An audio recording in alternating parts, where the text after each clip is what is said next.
Mayroon ka bang kanin? May gamot ka? Di ba sinabi mong nakaprepare lahat? Gamot. Nangangatog ang puso ng tao. Nung nagdiborsyo, bumalik pa rin siya. Nananatili sa sirang tindahan na ito. Ano ang maaasahan natin? Tapos na ang unang linggo. Ibebenta na ang tindahan.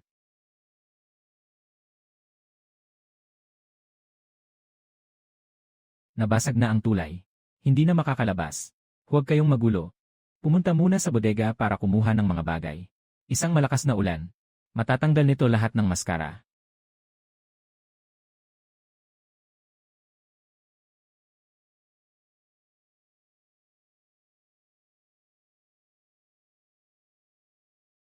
Durugin.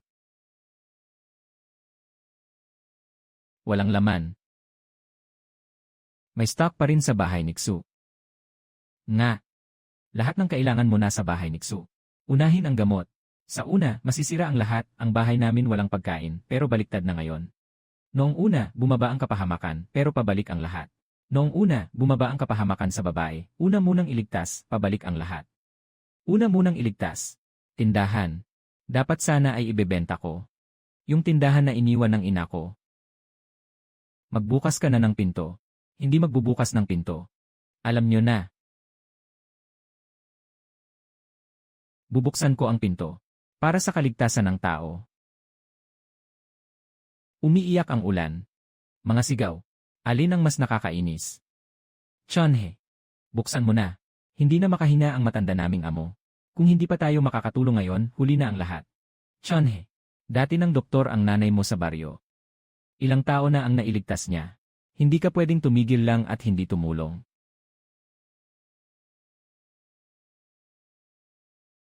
Tumayo kayo lahat. Sino mang lalapit pa sa unahan? Ngayon, walang sinuman ang makakakuha ng kahit anong bagay. Chonhe. Sa ganitong oras. Bakit ka pa nagmamalaki? Ilabas mo muna ang mga kalakal. At hatiin ayon sa bilang ng tao. Pwede kang kumuha ng mga kalakal. Pero makinig ka muna sa mga patakaran. Una. Unahin ang matulungan. Mga matatanda at bata ang prioridad. Pangalawa. Limitado ang pagkain. 2 kilo bawat tao bawat araw. Wala nang sobra. Pangatlo. Yung mga utang na dati nyo sa bahay namin. Unahin nyo munang aminin ang lumang utang. Bago kayo kumuha ng bagong paninda. Anong panahon na ngayon? Bakit pa ninyo kailangang aminin ang lumang utang? Para nyo kaming sinasamantala sa kahinaan. Para kayong nang-aabuso sa kapwa. Paano mo magagawa yan, napakamaalipin mo? Ang mga paninda ko sa tindahan. Hindi mo pwedeng kunin. Kailangang bayaran. Hindi pwedeng kulangin ang bayad. Ayaw mag-amin. Lumabas ka na ngayon. Huwag dito magpahindot, may tao pang nangangailangan ng tulong. Hindi mo pwedeng kunin. Bakit naman? Naghihintay din ang mga matatanda sa bahay namin ng gamot para mabuhay. 3 taon na ang nakalipas. Kumuha ka ng 2 kahon ng gamot pang pigil ng pagdurugo mula sa nanay ko. Sabi mo, kailangan ito para sa tulay sa nayon. Wala kang ibinigay ni sentimo. Hindi mo pa rin ito kinikilala. Ginoong Zhao. Kaya mo yan. Kaya mo yan. Zubo. Ito, kainin mo muna. Xuchanhe. Sinasadya mo bang pasakitin ako? Di ba? Kakalabas ko lang kanina. Kunin mo muna ang pang-emergency. Hindi yung may mukha ang mauuna. Chanhe. Ngayon hindi ako nakakuha ng sapat na pera. Pwede bang utang muna? Kapag tumila na ang ulan, dadalhan kita. Isulat mo ang pangalan. Magpirma ka ng palad. Gaano karami? Gaano karaming tala? Chanhe. Anong ibig sabihin nito? Hindi pa ba tayo nagtitiwala? Sa mga kababayan natin. Dahil masyado tayong pamilyar. Kailangan talagang malinaw ang mga tala. Hindi siya nagbabantay ng tindahan, alam niyang may mangyayari ngayong gabi.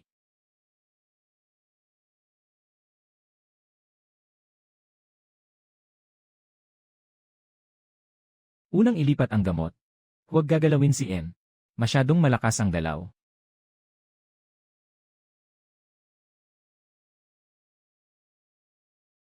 Hindi nila matanggap ang katotohanan sa araw. Sa gabi, pumupunta para mangupit ng paninda.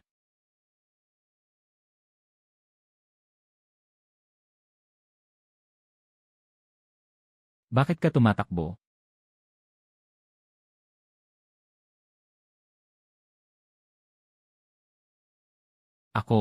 Ako'y nandito lang para humiram ng gamot.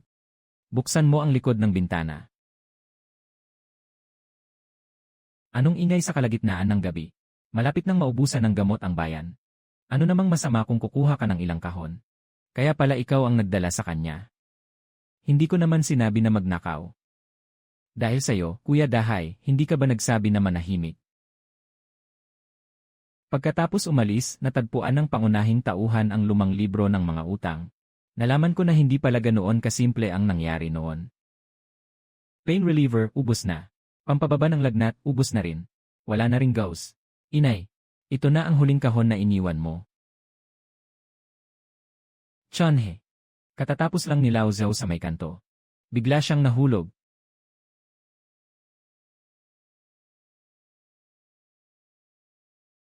Sabi niya, sobrang sakit ng dibdib niya. Inalalayan namin siya papunta sa'yo. Ibigay mo sa akin ang kahon. Hindi na makayanan ng tatay ko sa bahay. Bigyan mo ako ng 1,202. Dudahay. Nabaliw ka ba? Si Lao Zhu ay malapit ng hindi na makayanan. Unahin si Lao Zhu ah. Malayo ang bahay niyo. Unahin ang taong nasa harapan. Hindi ba? Kilala naman natin ang isa't isa sa baryo. Paano mo maaring agawin? Malapit na ring mamatay ang tatay ko. Bakit siya ang mauuna? Lahat ito ay gamot na nakakapagligtas. Bakit ikaw ang may karapatan na magsabi? Nasaan ang tatay mo? Nasa bahay, nakahiga. Pinapanood ko ang asawa ko. Tio Zhao, kapit ka lang. Huwag mo kaming takutin.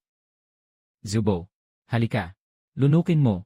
Dahan-dahan, huwag magmadali. Xu Chonhe, sinasadya mo bang labanan ako? Tama ba? Dahil lang hindi tayo magkaintindihan. Hindi ka na nagsagip. Tama ba? Ako ay sumusunod sa patakaran sa pagbibigay ng gamot. Hindi ayon sa gusto mo. Sino ang nasa harap? Sino ang pinaka nag-aalala? Ako ang magliligtas sa sino man. Ganito lang kasimple. Itong batch number. Nasa resibo ng pagpasok. Yung kahong gamot na ito, nakatala sa warehouse ng bayan. At pumasok din sa tindahan ng nanay ko. Pero hindi ito pumasok sa warehouse. Pumasok ito sa tindahan ng nanay ko. 3 taon nang tinuturo ng buong baryo ang pintuan namin at nilalait kami. Kaya pala yung gamot na yun ay hindi talaga binenta ni nanay. Kayo pala ang pinalitan. Tama ba? Yung natitirang gamot sa kahon ay yung batch noong araw. Tama ba? Dahil sa kanila, nagdala si nanay ng 3 taon na itim na paratang. Ito ang batch ng gamot. Tama ba? Kaya nang ulan na wasakin ang tulay. Pero hindi nito maaalis ang mga demonyo sa puso ng tao. Xu Chonhe, ibigay mo ang susi. Walang laman ang warehouse. Walang gamot at pagkain sa nayon. Mula ngayon, ang tindahan mo ay ipapamahagi ng ngayon. Lahat ito para sa kaligtasan. Isang babae ka lang na nagbabantay sa napakaraming kalakal. Naiintindihan mo ba? Yung nag-akyat sa likod ng bintana ko kagabi ay para rin sa kaligtasan. Huwag nang pag-usapan ang nangyari kagabi. Ibigay mo na ang susi. Kailangan ng susi. CJ, ilatag mo muna ang mga account ng warehouse. Anong oras na para pa magbalik tanaw sa mga lumang account? 3 taon nang pinagdaraanan ng nanay ko ang lahat ng ito. Hindi kayo nagmamadali. Ngayon gusto niyong kunin ang tindahan ko. Nababahala ka na. Para mong nilalaro ang buhay ng buong baryo. Buhay. Ikaw ang nagnakaw ng gamot ko kagabi. Ikaw rin ang nanakaw ng gamot ko kaninang umaga. Ngayon sasabihin mong buhay ang dahilan. Yung 2 gago kagabi. Talagang mga tagadu sila. Pumunta ka. Dalhin mo ang talaan ng imbakan.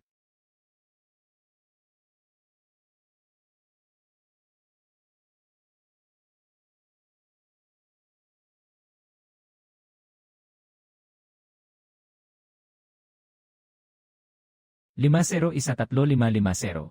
Ang tulay na 50 ay tinangay ng ulan, 135. Ngunit ang pahinang ito. Ulan. Hindi matutupi ng ganito kaayos ang bungad.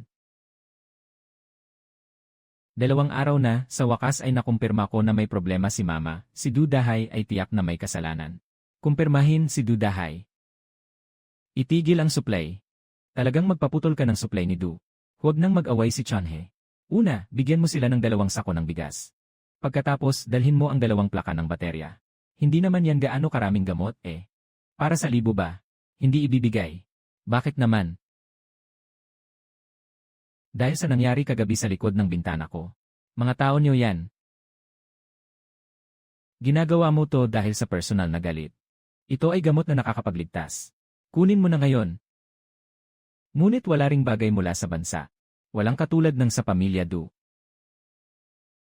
Xu Chanhe, pinutol mo ang supply ng pamilya ko. Ang pinutol ko ay ang sayo. Hindi ito buhay ng buong nayon. Kailangan din kumain ng nanay ko. 7 yuan, may utang ang pamilya mo sa nanay ko. 2 yuan 2 kahon ng gamot. 2 kahon ng gamot. 3 sako ng bigas. 4 na beses na utang na hindi nabayaran. 2 yuan. 2 yuan hindi malinaw ang utang. Hindi maibigay ang mga kalakal. Lahat sa nayon ay nanonood. Pinipilit mo akong patayin ang pamilya ko ngayon. Patayin ang pamilya mo. Ikaw ang nagnakaw ng gamot kagabi. Ikaw rin ang humingi ng susi kaninang umaga. Ngayon, ikaw pa rin ang nagkukunwaring mabait. Kung talagang nagkukulang na ang pagkain ng pamilya mo. Nakita ko na ang sitwasyon. May 2 bagong tangke sa likod bahay nyo. Nakatakip ng langis. Kagabi, nakita ko may naglilipat ng mga bagay sa likod bahay nyo. Anong sinasabi mo? Kung talagang wala kayong pagkain. Maaari ba akong pumunta sa likod bahay para tingnan? Ang likod bahay ay puro kalat. Ano bang makikita doon? Tingnan. Walang itinatago si Zen. Anong pinipigilan mo? Magpakawala ka na. Magpakawala ka na, magpapasok ka pa. Totoo ngang walang laman. Baka hindi. Mali ang nakita ni Chanhe. Nakakita siya. Buwang nasisidlan. Ano pa ang meron ka? Anong masasabi mo? Ito ay bagong bigas. Ang mga bakas na ito. Tiyak na may mabigat na bagay sa sisidlan kagabi. Walang laman ang sisidlan. Ngunit hindi ito walang laman nang dalhin ito kagabi. Iyan ang lumang timba na ginamit sa pag-aani ng kamote noong nakaraang taon. Anong masama sa paglipat ng 2 timba? Hindi ko pa nga tinatanong. Bakit ka nagmamadali? Alam mo na kung ano ang laman ng timba. Mukhang mas alam mo ang tungkol sa likod bahay na ito, kaysa sa akin. Mali iyon. Kahapon ng gabi, umulan ng kaunti. Tumayo ako para isara ang bintana. Nakita ko ang mga tao na nagdadala ng mga bagay sa bahay ng mga Du. Hindi lang mga tao mula sa pamilya ng Du. Mayroon ding isang may itim na payong. Ito nga ang payong mo. May butas ang buto ng payong na ito. Noong nakaraang taon, habang inaayos ang simbahan. Hawak mo ang payong na ito. Tinulungan kitang pulutin. Ang buto ng payong na nahulog sa lupa. Kilalang kilala ko yan. Tita Hui, huwag kang magbula. Binuksan ang basang abo, may nakadikit na kalahating piraso ng papel na hindi nasunog. Ito ba ay mga tala ng pamilya Du? Kaya pala ang nagbigay ng kasinungalingan kay Gongkang ay ang taong may susi kay Gongkang. Ang mga salitang ito, kilala mo ba? Anong silbi kung kilala ko? Noong panahon ng iyong ina, nagbenta siya ng peking gamot at nakapatay. Sino sa buong nayon ang hindi nakakaalam? Mga bagay ng patay. Sino ang hindi nakakaalam? Kaya bumalik ka sa tindahan ko. Sa harap ng altar ng nanay ko. Ilinaw ang utang na ito. 3 taong kahihiyan. Kailangan ng paliwanag ngayon. Tignan mong mabuti ang numerong ito. 2 kahon ng gamot sa bodega. Nakaimbak. Hindi pa nabubuksan. Naghihintay kunin. Yung batch ng gamot. Ako ang naglipat. Malaking baha saksin yan. Tumagas ang tubig sa bodega. Sinasabi ng direktor na tawagan mo ang nanay mo. Unang ilipat ang gamot sa warehouse. Sa loob ng tindahan para maiwasan ang tubig. Old Zio, huwag kang magsalita ng walang iniisip. Sabi ng nanay mo noon. Sa warehouse na gamot, hindi niya ibebenta kahit 1 piraso. Iyon ang huling katotohanan na iniwan ng ina mo. Malabo ang sulat. 7.50 malabo ang sulat, gamot na panggaling. Pero mabigat na parang libo-libong kilo. Hindi ikaw ang nagbenta ng gamot ng nanay mo. May nakialam sa 2 kahon ng gamot. Hindi ang nanay ko ang may dala ng kaldero ng pagbebenta ng gamot. Dala niya ay kaldero ng pagpapalit ng gamot ninyo. Pumapapel. Nakita ko pa. Noong gabi bago ang insidente. Ikaw nga. Ang nagdala ng 2 kahon ng gamot. Mula sa likod ng bahay ng pamilya Xu. Ang nanay ko ay hindi nagbebenta ng peking gamot. Ang nagpapalit ng bandage ay nakamamatay. May iba pang tao. Kailangan ng bayaran. Hindi magbubukas ng bodega ngayon. Buksan muna ang account. Xu Chanhe, nakapagbukas ka na ba? Lahat ay naghihintay ng tulong. Ang pag-aayos ng mga account ay hindi makakabusog. Sino ang kumuha ng mga bagay mula sa warehouse? Ngayon, tumayo sa harap ng altar ng mga ninuno at sabihin. Sino ang hindi kailanman humawak nito? Mabuti na ring makinig. Paano naging walang laman ang warehouse na ito? 3 taon na ang nakalipas. Nag-imbak ang nanay ko sa warehouse. 2 kahon ng gamot ang naitabi. Parehong batch ng gamot. Parehong serial number. Talagang pareho silang batch. Tiyak na pumasok ang gamot sa tindahan ni Xiang. Si nanay ang nagsasabi ng kasalanan niya. Huwag masyadong umasa sa warehouse. Ganito ang pagkasunog. Bakit mo agad-agad nakilala? Kagabi sa likod ng bahay ni Du. Ikaw pa ang unang sumagot para sa kanya. Hindi ko pa nasasabi ang ebidensya. Kanino ka nagsinungaling? Kanino ka nagsinungaling? Huwag mo nang idikit sa akin. Nalaman ng ina na may ginagalaw sa kahon. Mali ang bilang ng gamot. 2 kahon ng gamot. Ang dinala ni Du Dahay. Hindi nagbenta ng gamot ang nanay ko. Ano ang inilipat mo? Noon.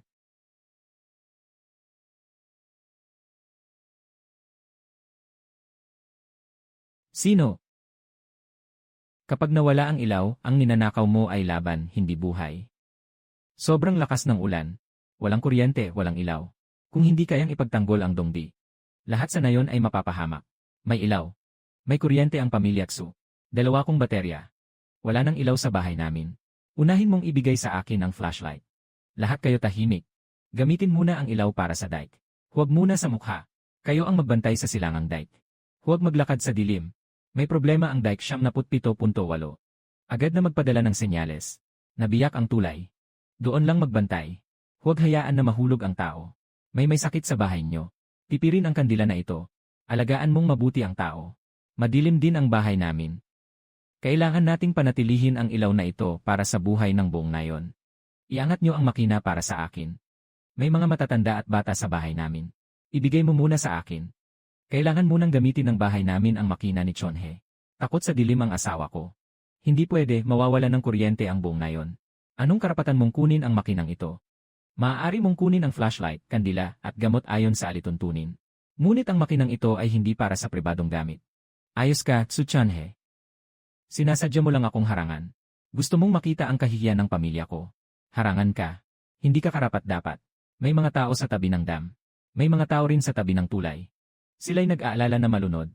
Walang ilaw sa inyong bahay. Kaya't pangit tingnan. Tama ang sinabi kay Chonhe. Unahin ang proteksyon ng dam. May tubig na pumasok sa likod ni Chonhe. Hindi ito aksidente. May naglagay ng kamay. Huwag basain ang makina. Ilagay ang gamot sa kabinet. Ilagay ang bigas sa mesa.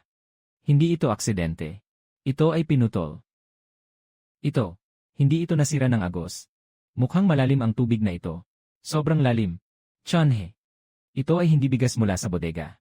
Nandito pa talaga ito. Dumating ng masyadong mabilis, hindi ito mukhang inosente. Ang ulan ay sobrang lakas. Dumating ng masyadong mabilis, hindi ba't normal lang na nagkaroon ng pagbaha? Hindi normal na nabubuksan ang kanal. Bigas. Kagawad ng baryo, normal na emergency rice. Sige, sabihin mo sa akin. Paano natutunan ni Ray na gumamit ng kawit? Huwag mong dalhin ang sirang sako at manakit ng tao. Anong ebidensya ang isang piraso lang ng sako? Kilala ko ang sako na ito. Gabi noong nakaraang gabi. Noong hindi pa ganun kalakas ang ulan. Yung mga tao sa pamilya ni Du ay nagdadala ng ganitong mga sako. Papunta sa lumang brick kiln sa tabi ng ilog. Hindi mapapalampas ng kalamidad ang tao. Nasa loob ng lumang brick kiln ang katotohanan. Ang bayan na si Gong, ang bigas sa warehouse, bigla ang nawala. Hindi ito naubos. Pumasok ito sa iyong pribadong bodega. Ito ang ancestral house ng pamilya ko. Sino ang magtatangkang gumalaw? Ancestral house mo. Paano napunta ang sako ng bigas mula sa warehouse sa iyong pugon? Bakit nandito sa iyong brick kiln? Huwag ka nang mag-aksaya ng salita. Buksan mo ang pinto. May sasabihin ako, uwi na lang. Huwag ka nang magpanggap pa. Mas natatakot kayo, mas lalong may laman. Sa loob, mas maraming bagay. Di ba't ito yung mga nasa warehouse? Numero ng warehouse. Totoo, galing sa warehouse yon. Inililihim niya ang buong buhay ng baryo. Ito ang naunang akong nag-ipon. Dahil natatakot ako na maputol ang supply sa baryo. Inuna kong ipon para sa lahat. Ito ba ay para sa lahat? Hindi pa ka nakapagpamahagi kahit isang kahon. Binabalik mo pa ang ating mga rekurso. Halos maputol ang gamot ng matatanda sa bahay namin. Mag-empake muna. Ibalik muna. Huwag maingay. Pumutok ang silong. Papapasok na ang tubig sa nayon. Ngayon. Ang mga bagay na ito, kailangan nang makita ng tao. Kaya nang magbuhat ng bigas. Kaya nang tumakbo para magdala ng gamot. Makakalangoy, pupunta sa dike. Saan dadalhin? Lahat ay ibalik sa tindahan ko. Mula ngayon, ang mga kalakal ay lalabas lamang sa pintuan ko. 031. 031 tumakbo na kayo. 031 pakinggan mo si At Chonhe.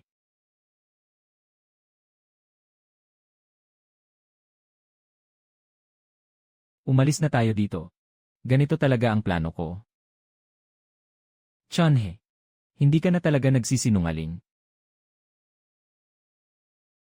Unahin muna ang tulong ngayong gabi. Dali, kunin mo ang ilang bigas sa bahay namin. Lumulubog na ang tubig. Wala nang makain. Magpapailaw muna tayo, masyadong madilim. Bakit siya ang unang nakarehistro sa kanila? Kami rin naghihintay. Pumasok ang nasugatan sa likod na kwarto. Yung nasugatan, pumasok sa likod na kwarto. Nagtatayo ng date. Unang kumuha ng ilaw. Yung walang makain sa bahay. Dito magpaparehistro. Bakit siya muna ang kukuha? Kami rin naghihintay kumain. Ngayon hindi na pagbabasihan ang itsura, kundi ang bigat at hina. Unahin ang makina na dalhin sa bahay namin. Hatiin muna ang gamot sa 2 kahon. May matatanda kami sa bahay. Hindi pwedeng walang ilaw. Bigas. Batay sa bilang ng bahay. Batay sa utos. Hanggang sa makina na ito. Ngayon gabi, ilaw lang sa dike. Hindi sa pintuan ng bahay mo. Kulang ang tao sa dike. Kulang na ang mga sako ng buhangin.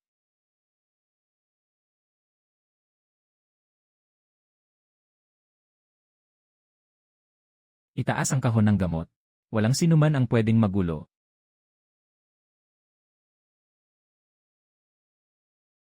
Dahil hawak ang tindahan, pinipigilan ang buong nayon. Ngayon gabi.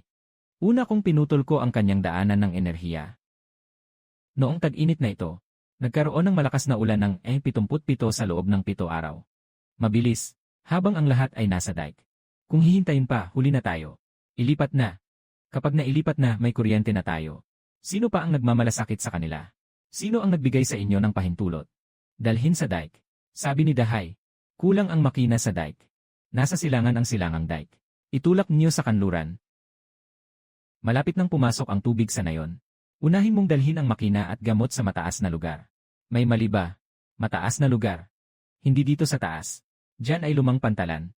Hindi ka nagpoprotekta. Nagliligtas ka lang sa sarili mong buhay. Iyon ay gamot pang lunas. May mga makina pa. May mga tao pang nakatayo sa lupa. I-push mo muna ang kargamento patungo sa pantalan. Ang mga tao sa dam ay patuloy na nagsusumikap na harangan ng butas. Nagmamatigas para protektahan ang nayon. Ngunit may ilang tao na iniisip lang ang kanilang sarili. Ako ay unang lilipat. Dumadaloy ang tubig. Hindi ba't lahat ng mga kargamento ay mababasa? Walang gumuho sa dam, walang daan. Nandyan pa rin ang tao sa putik. Hindi ito tinatawag na paglilipat. Ito ay tinatawag na pagtakas na may kargamento. Ikaw, umayos ka. Aking mga bagay, ako ang masusunod. Huwag galawin yan. Sino ang may lakas na galawin ang aking lalaki? Makikipaglaban ako sa kanya. Ilagay mo ang kutsilyo. Hindi ako nagnakaw. Kinuha ko lang ang aking mga bagay. Lahat ng ito ay mga bagay ng aking pamilya. Bakit niyo kinukuha? Ang mga bagay mo. Mga bagay ng warehouse. Kailan? Naging mga bagay mo na ito. Ang asawa mo ay nag-imbak ng pagkain. At gamot na itinago ng 3 taon. At gusto pang tumakas na may dalang gamit. Ngayon, naghahanap ka pa ng pagkakataon na magnakaw gamit ang kutsilyo. Paano niya malalaman? Tapos na ang lahat. Hindi na ito maitatago. Walang maitatago. Ako. Ako ang nagtipid ng bigas noon. Naisip ko, kung magkaulan ng malakas, walang maghahanap. Kaya itinago ko ang mga butil na yon. Sa loob ng pugon ng ladrilyo. Inaasahan ko na kapag tapos na ang unos, ay saka ko ito ibebenta para sa pera. At yung mga gamot na yon, ay pinalitan ko rin. Pinalitan ko ang magandang gamot sa warehouse ng Peking gamot. Akala ko walang makakapansin. Walang mag-imbestiga. Akala ko, yung mga uminom ng Peking gamot, magkakainis sa nanay mo lang. Magkakainis lang sa babae na nagbebenta ng Peking gamot. Akala ko, maari kong ilagay lahat ng sisi sa ulo niya. Lahat ng sisi sa ulo niya. Hindi ko inasahan. Babalik ka pala. Maghahanap ka. Ilalabas mo lahat ng bagay na ito. Lahat ng mga ito. 3 taon na. Nanay, nandito na ako. Akala ko, makakatakbo na ako. Akala ko, maiiwasan ko na ang lahat ng ito. Hindi ko inasahan.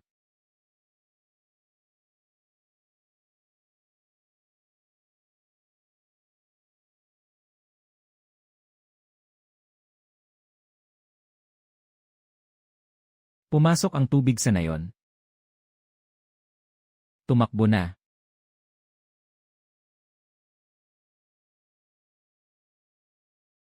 Tumayo ka.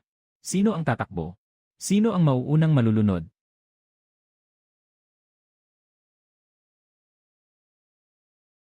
Yung kaya magbuhat ng sako ng buhangin. Punta sa dike. Marunong maglangoy. Magbaba ng tali. Nasugatan. Bumalik sa tindahan. Bakit kayo nakatungo dyan? Sa dike na tayo. Mabilis. Nakarinig na ba kayo? Ayaw niyo mapasok ng baha ang bahay, kaya kumilos na tayo. Maaaring mag-angkat pa tayo ng mga paninda. Kapag bumukas ang dam, lahat ng nayon ay lulubog. Ito ay pagkain. Ganito na lang ang nalubog sa putik. Sayang naman. Ngayon gabi, hindi ito ani. Ito ay buhay. Tapos na, hindi na mapigilan. Sobrang taas ng tubig. Kung hindi kayang harangan, umalis na tayo. Kung hindi tayo alis, huli na ang lahat. Unahin ang kaligtasan ng tao. Alam mo yan. Saan ang unang babagsak? Alam mo rin yan. Buhay ng mga manggagawa. Ikaw ang nagsira nito. Ngayon gabi, itong dike. Unahin niyo ng isara. Itulak niyo siya pataas. Halos mawalan kami ng gamot. Ngayon, umalis ka muna sa putik. Di ba sinasabi mong mag-ipon ka para sa lahat? Ngayon, magtulungan kayo na isara ito. Huliin si Jea. Ninakaw niyo ang buhay sa loob ng 3 taon. Ngayon, ibalik niyo muna ang utang. May ilaw. May ilaw sa ilog. Ito ay tulong. Dumating na. Ilagay sa dike. Panatilihin. Dumating na ang ilaw. Panatilihin ang dam. Makakapasok ang tulong. Sino ang makakapagsalita ngayon? Sa mga nakaraang araw, siya ang sumusuporta sa ating lahat. Una, dalhin ang gamot. Unahin ang mga nasugatan. Ipagpatuloy ang pagpigil sa East Dike. Huwag patayin ang mga lantern. Mga team ng stretcher. Papunta sa tindahan sa maliit na kanto. 2 marunong lumangoy. Agad na bumaba sa dake para tumulong isara ang butas. Ako ay taga nayon. Hindi ka mukha ng nayon. Ikaw ay talaan ng materyales. Umalis na ang bodega. Nandyan ang mga kalakal. Nandito ang numero ng gamot. Nandito rin ang kukuha ng mga kalakal. Inaalagaan ko yan para sa buong nayon. Inaalagaan. Nagpadala ka ba ng 1 kahon sa loob ng 3 taon? Tanggapin ang presyo, ang gamot ay siya ang nagdala. Pangalan. Tanggapin ang presyo, ang gamot ay siya ang nagdala. Pangalan, Linkson. Medical na lungsod, ang gamot ay siya ang nagdala. Mas maraming linya. Tanggapin ang form. 3 taon na ang nakalipas. Pangalan. 3 taon na ang nakalipas. Siya ang kumuha ng gamot mula sa bodega. Dinala niya ito mula sa likod na pintuan ng bahay ni Xu. Nasa kanya ang bigas. Itinago niya ang bigas mula sa warehouse. Lahat ng bigas ay nakatago sa lumang brick kiln. 3 taon na niyang itinago. Kagabi, gusto pa niyang dalhin ang generator at gamot sa lumang pantalan. Tapos, hindi na niya mapigilan. Hayaan mo akong makasakay muna. May matatanda pa ako sa bahay. Hayaan mo akong makasakay muna. Tumahimik ka. Kapag walang tao sa cargo hold, hindi ka nakapagtataka ng isang buhay. Ngayon dumating na ang barko. Gusto mo pang umuna? Spring heat. Kapag huminto ang ulan, magsisimula na ang daan. Bibili ka pa ba sa tindahan mo? Nandyan pa ba? Itong utang ay nakasakit sa tao. Nawala ang nanay ko. Dahil sa 3 taong pang-aalipusta. Ito ang utang na halos makapawala ng buhay ng buong baryo. Sa wakas ay naibalik na rin. Xu Chanhe. Huwag kang magyayabang. Hindi ako nagyayabang. Ako ay nagdadala ng utang. Mga nakatagong kalakal. Lahat ng lumang utang sa pabrika ay naipasa na. Luyuan 215.207. Pwede ka nang umalis anumang oras. CP 215.2. Dapat sana akong umalis. Di ba? Binenta ang tindahan. Iniwan ang lugar na puno ng maduming bagay. Springhe, hayaan mo. Ang brand na ito ay naka-display pa ba? Sasagutin ko ito para sa'yo. Ang ilaw na ito ay nagbigay liwanag sa daan. Ibabalik ko ito sa'yo ngayon. Chonhe, pasensya na. Nagkamali ako dati. Kagabi ko kinuha. Utang ko sa inyo. Naalala ko rin. Chonhe, salamat sa'yo. Kung hindi ka, wala na sana tayo lahat. 3 taon ng madilim. 3 taong stigma. Nanay. Sa wakas, magagawa kong linisin ito para sa'yo. Sa wakas. Makakapagpahinga ka na. Hindi ko na ibebenta ang tindahang ito. Talaga bang gusto mo pang ipagpatuloy ang pag-aalaga sa tindahang ito? Noon, ako lang ang nagbabantay dito ng mag-isa. Ako na ang magbabantay mula ngayon. Sa ganitong paraan, magbebenta pa rin ba ang tindahan? Magbebenta pa rin. Kailangan ding itala ang mga bayarin. Sino mang magtatangkang ubusin ang buong baryo? Unahin nila kaming nakatira dito. Ayusin muna ang mga lumang utang at mga papeles. Buong palabas.